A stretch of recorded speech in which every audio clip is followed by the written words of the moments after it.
There's one item in particular that conductors need to conduct music, and it's called a baton. Conductors use this, as well as their hands, to conduct different kinds of musical groups. The 18th annual Fête de Classe ice carving competition is a tradition. Local business owners put it together every year to bring people down to Main Street during the cold winter months. This year, the day was sunny but cold. The weather did not stop people from showing up. Here at the 75th annual Muola Shrine Circus Parade, they have everything, including these yellow little cars that you can see behind me. It's a super exciting event today. Lindenwood graduate student and director Jason Flannery takes the public on a theatrical journey down the rabbit hole. But it's not what you would expect. I got a chance to experience his unique vision. 45,000 men, women, and youth are getting healthcare from Planned Parenthood in Missouri. The Fête de Classe event filled North Main Street with ice carvings and people. Each year, the event keeps luring people to see the sculptures.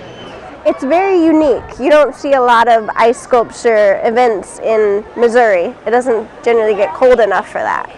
Ice carvers competed in 2 competitions. In the first one, carvers had to use 5 blocks of ice. In the afternoon, the single block carving competition was held, and then the crowd voted for the winners.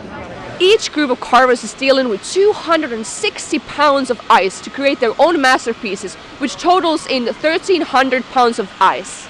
First and foremost thing is to have a design and know what it's going to look like before you ever touch it with a tool. It usually takes me longer to design a piece than it does to carve it out. After that, it's just taking away the ice that's not supposed to be there. Ice carver Eric Schneider won both competitions, with pieces called American Spirit and Looking at St. Louis. I was going to say I was having a rough week with everything, and actually it turned out positive as the week went along, so I'm kind of excited because I wasn't expecting it. Russell came in 3rd in the 5-block competition and still enjoys the event after 13 years of participating. Draws a great crowd here, and I've always gotten a lot of compliments, and way to go, we love you being here, and we love seeing all this art, and does it make you sad that it's going to go away? And not really, because it just means I get to do it again.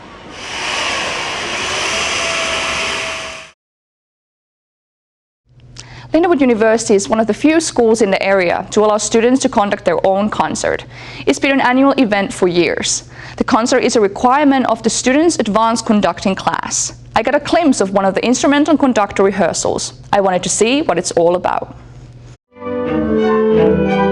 Most of the students want to be music teachers, and since this is part of the music ed degree, that's really what they're learning right now. Not necessarily to be an orchestra conductor or any just conducting, but really to be a music educator. Curtis said the concert prepares students for the real world. I think doing something like this, again, just kind of, it gives them a step in the door. So they're not just going blindly into this when they get that first job. They've at least had one concert under their belt. There's one item in particular that conductors need to conduct music, and it's called a baton. Conductors use this, as well as their hands, to conduct different kinds of musical groups. It's a focal point for everyone to look at. Instead of a hand which has 5 different focal points, the baton just kind of signifies or unifies everything into one focus. You want to be really clear and just give the orchestra some time. So for example, the basic pattern would be a 4 pattern, so down, left, right, up, and then when you start, that tells the orchestra how fast we're playing. So if I'm going really fast, it might be fast or slow, maybe sort of here. Another student conductor, Joseph Layton, said conducting takes practicing, like playing an instrument. Conducting is really a lot like an instrument, but instead of having an instrument in your hand, you have a baton in your hand, but you still have to use it just like an instrumentalist uses their instrument. Johnson said conducting is fun and she loves to create something just with her hands. Her dream position would be to become an orchestra teacher, in which she gets to combine conducting and teaching. I love being able to, just get up there, and you can change so much just by the movements of your hands, and really being able to bring out the best in other players and being able to create your own thing. So if I come really small, that means it's really soft, but if I get really big, the music gets really big, and it's really nice to be able to have so much freedom and flexibility in that. The concert takes place at 7:30 Tuesday evening at the Linwood Theatre in the J. Scheidegger Center. The event is free and open to the public. The Moolah Shrine Circus Parade is celebrating its 75th year. With 30 to 40 acts and floats, the parade made the riverfront in St. Charles come to life. Here at the 75th annual Moolah Shrine Circus Parade, they have everything, including these yellow little cars that you can see behind me. It's a super exciting event today. We have Gateway 500s, little mini Indy cars. We have clowns. We have an airplane. We have Corvettes. We have go-karts, and we have a marching unit. We have a band. We have all kinds of things going on today. Besides celebrating the circus coming to town, the parade supports the Shriners International that works with the 22 Shriners Children's Hospitals in the U.S. We provide care for the children regardless of the family's ability to pay. So if a family has no money, they pay nothing. We will take care of them regardless with the best world-class care that can be provided. The mayor of St. Charles, Sally Faith, also joined the parade for the 5th time in a row to support the cause. This particular parade, I mean, you know, they raise money for children, for families, they raise money to help, and I want to help do what I can. For Jessica Teska, the cause was also one of the reasons she attended the event. It's just so important that their message and their fundraising get out because they raise money for their orthopedic hospitals and their burn centers for children, which they treat children free. So it's wonderful that the community gets to see how involved they are, and I think it also, can expand some membership opportunities for the organization. Isabel said people can expect the circus to be very good this year. I had the opportunity to go watch that circus. They're in Oklahoma City this week, and I got to tell you, we have a fantastic circus coming. Probably the best circus I've seen in a long time. The Moolah Shrine Circus will perform in the Family Arena from March 31st to April 2nd. For more information, go to stlshrinecircus.com.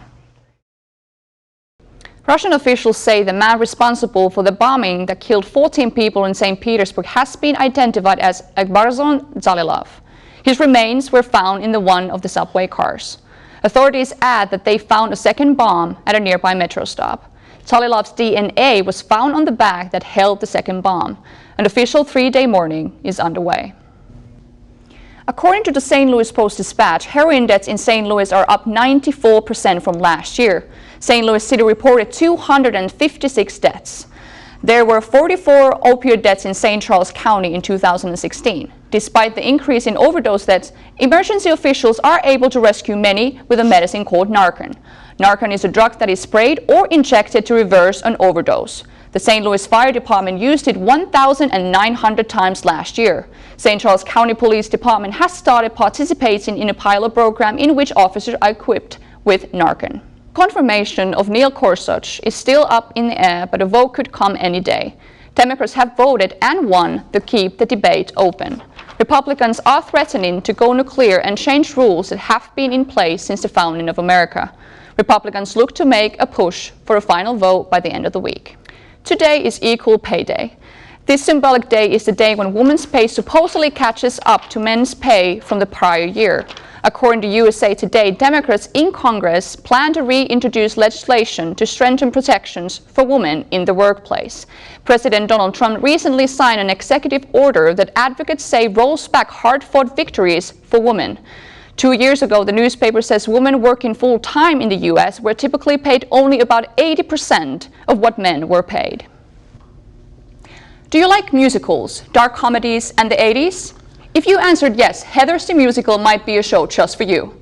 The Linwood University production of Heathers opens in the J. Scheidegger Center Thursday and takes audiences back in time to high school.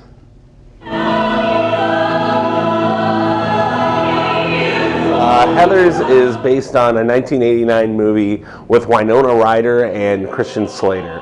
Really, it looks at everyone. We don't just follow Veronica and her story of wanting to be popular. We point out every single person's idiosyncrasies that they have. Heather and her problems that she has, Heather Duke and her confidence problems, and then Heather Mack, who really doesn't want to be a mean person but fits in and tries to do it the best she can. Yes, the show is cheesy and corny and it's super campy, but it also has a real message. It's all about accepting others and accepting yourself. And I think now in today's society, people like as students, we are always challenged to like, do we really like ourselves and like can we accept others? And so I find the show to be really real and honest to how we really feel today. It's definitely going to put people back into the 80s because the costumes are so 80s, the language is so 80s. It's high energy, it's fun, it's real, it's campy, so you're gonna laugh a lot, you're gonna cry a lot, and that's what's fun is there's so many different levels with it that there's something for everyone, young and old.